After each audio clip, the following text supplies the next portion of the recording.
Hello and welcome to the Horsemanship and Mindset podcast with your host, Kimberly Dunn of Idlewild Horsemanship and Mindset Coaching.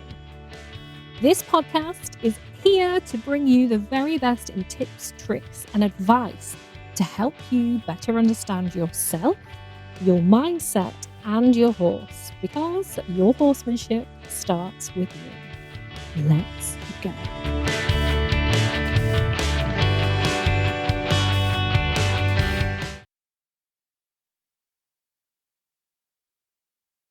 Hello, welcome to another episode of the Horsemanship and Mindset podcast.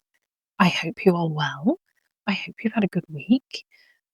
So today's episode, I am going to be sharing some ways that you can make the most of this autumn as we head into winter with our horses if you're in the Northern Hemisphere. Because I know, and I have seen actually a lot on the socials, and also from hearing from some of my clients, there's like a bit of kind of frustration and an air of kind of fed upness of autumn. While it's delightful to look at the autumn leaves, and we do get some really nice sunrises and sunsets this time of year, it also comes with like frustration. Um, because you've spent the whole summer with your horse, you've had those longer days, you've had that better weather, so you've probably built up a level of consistency with your horse, and now the days are shorter, the weather has definitely shifted for the worst now, especially in the UK. We kind of got away with a nice beginning to autumn actually, but now the weather is definitely autumnal. It's windy. Like even as I speak right now, it's windy and rainy outside. And yeah, it's kind of like, oh, okay, here we go.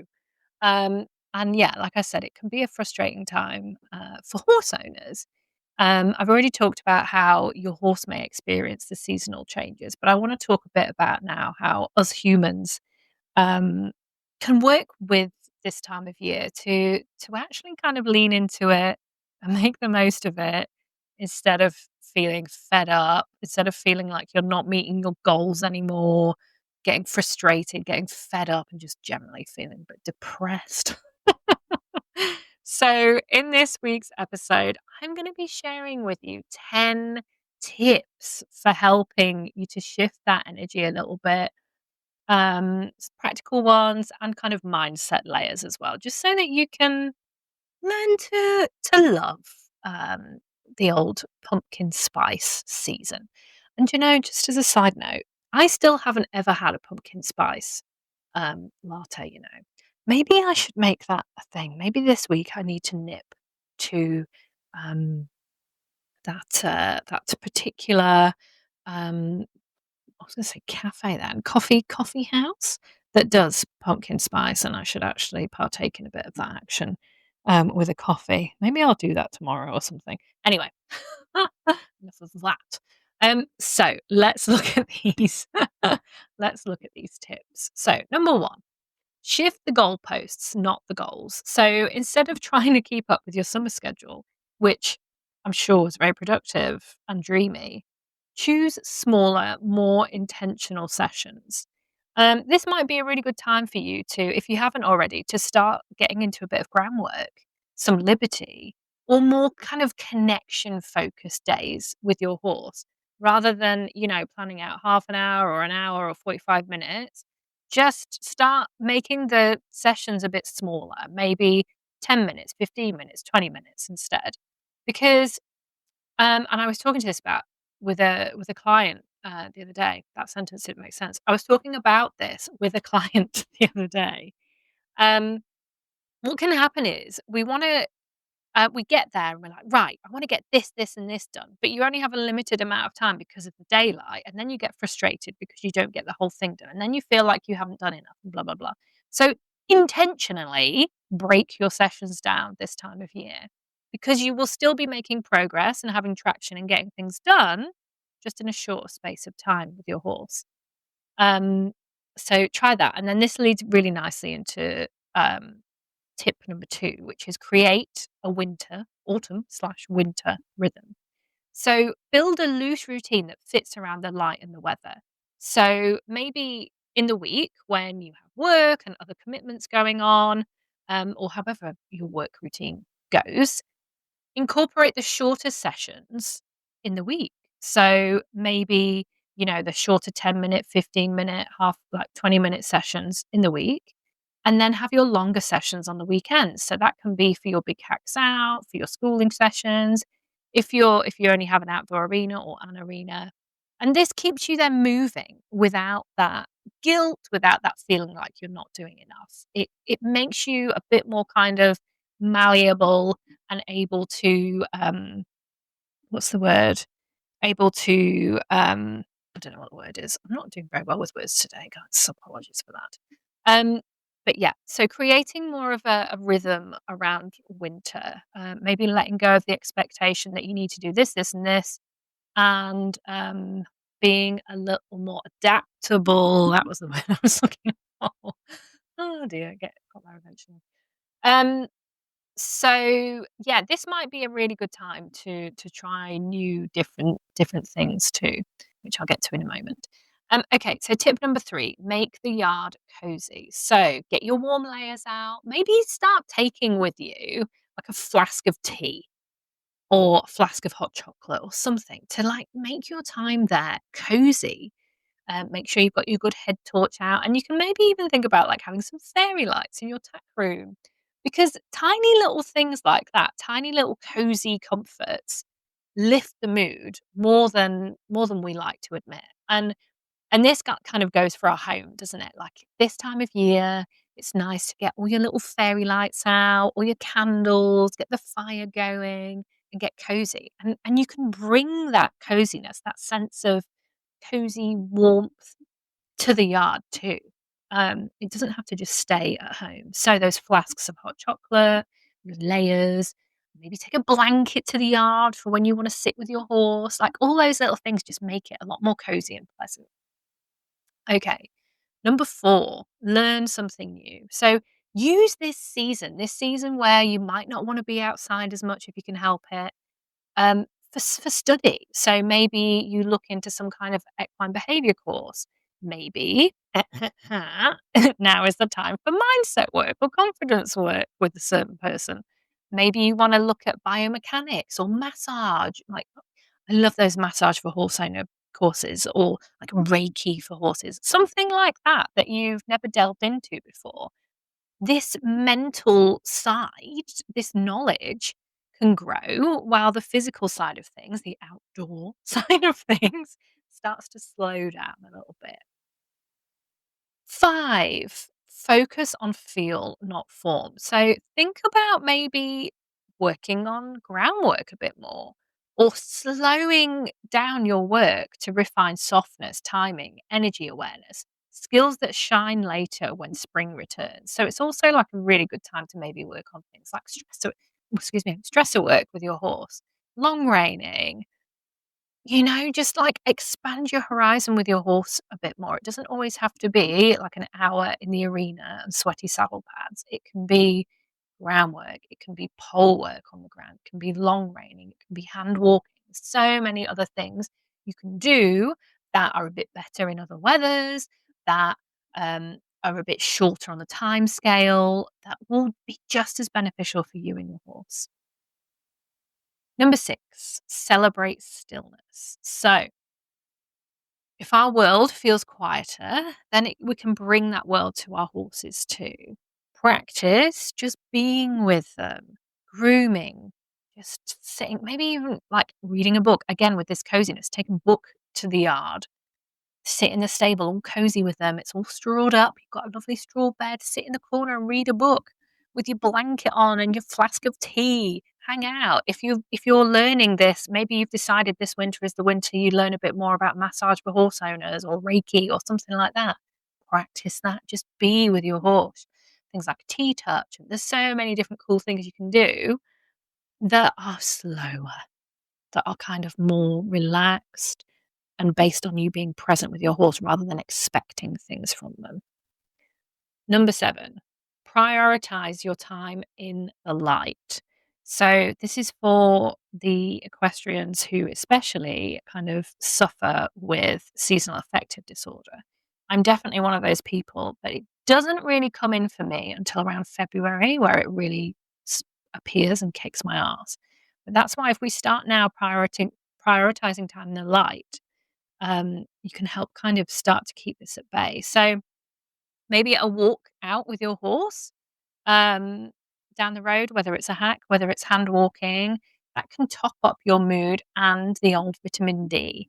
And it's not wasted time. This again is like regulation for both of you. This is a lower of the expectation for both of you. I used to love taking Snooks out for hand walks this time of year because it's less on the time scale. It makes the most of the daylight that you have left, whether it's first thing in the morning or last thing before it starts to get dark.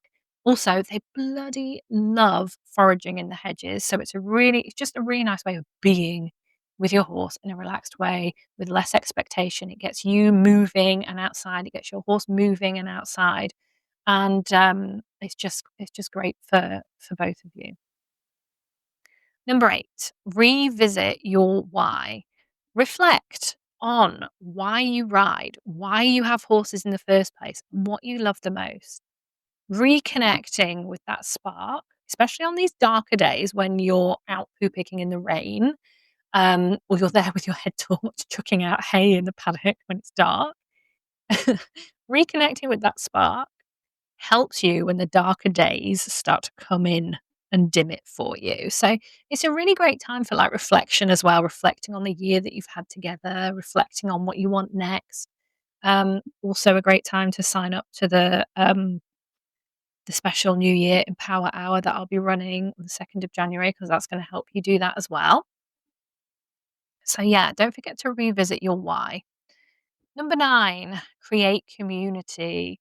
So, if you are at a livery yard where you actually like and get on with the people that you share with, or maybe you've got a smaller yard and there's just a few people there, remember the community element of that. Remember that, like, being sociable actually is really great for our mental health, especially this time of year. So maybe arrange like a hot chocolate evening or something, or on the weekend, a group hack. And it doesn't have to be a wild thing, it can just be a group amble. Um, or maybe like check ins on your WhatsApp group. Shared laughter makes the mud and the horrible drudginess of autumn and winter a lot more enjoyable. So, yeah, maybe you guys do a pub lunch or I don't know, something, some kind of social thing just to help ease things, bring a bit more laughter, a bit more joy into your time at the yard. Number 10, plan for spring with intention. So maybe start setting gentle visions now for the spring. What do you want to feel when the light returns, when the longer days return? Start thinking and planning ahead now so that the darkness of winter doesn't feel quite so heavy. So there we are. I'll just run through them again just as a reminder. So number 1, shift the goalposts, not the goals. Number 2, create a winter rhythm. Number 3, make the yard cozy. Number 4, learn something new. Number 5, focus on feel, not form. 6, celebrate the stillness and the slowing down of this time of year. Number 7, prioritize the light. Get out in the light, hang around for the sunrise and the sunset because that's the nice thing about winter is you don't have to get up so early or stay out so late. Revisit your why is number 8. Number 9, create community. Number 10, plan for spring with intention. So I hope those were helpful. I think the biggest takeaway that I would love you to take away from this episode is to take the pressure and the expectation off yourself. Just because you were getting things done and you were making progress in the summer doesn't mean you having to slow down in the winter means you're failing. Okay? We have been conditioned as a society to have to keep going, keep pushing all the bloody time, all year round. And that's actually not how we are built. We are seasonal beings and we should be working with the seasons, but we don't because society has told us we shouldn't.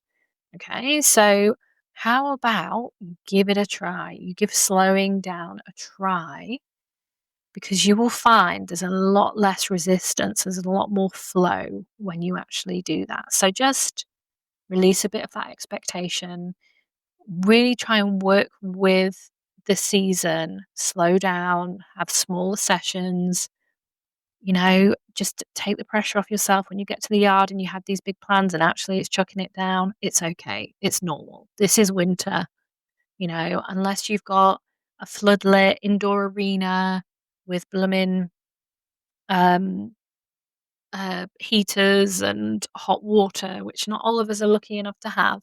If, by the way, you have all that, just keep going. If you don't, then yeah, slow down. It's okay to slow down. I got into the habit. When I had my horse, I was so like, no, got to keep going, got to keep doing in the winter. But actually, when I kind of gave in to the fact that, do you know what? The weather's rubbish, the days are shorter. Like, you also feel a little, I don't know about you, but I always feel a little less motivated as well that time of year. And it's okay. Like, your horse doesn't care. As long as they're well looked after, they've got food, they've got water, they've got shelter, they really don't care.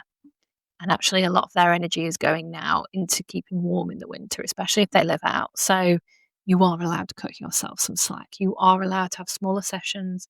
You are allowed to mix things up a bit. You're allowed to divert your interest into maybe learning more kind of on a cerebral level than a physical level. Like, it's okay. So this is your permission slip. It's okay to slow down. It's okay to release the expectation a little bit. It's okay to divert your intentions and your attention a little bit, make the yard cozy and lean into this season. Because if you do, it will be a lot easier and a lot more pleasant for you than just trying to get your head down and continue on like it's summer. So I hope that was helpful. Go and grab your pumpkin spice hot chocolate and your woolies, get your fairy lights up in your tack room. And yeah, I hope this has encouraged you to have a lovely autumn rather than a miserable one.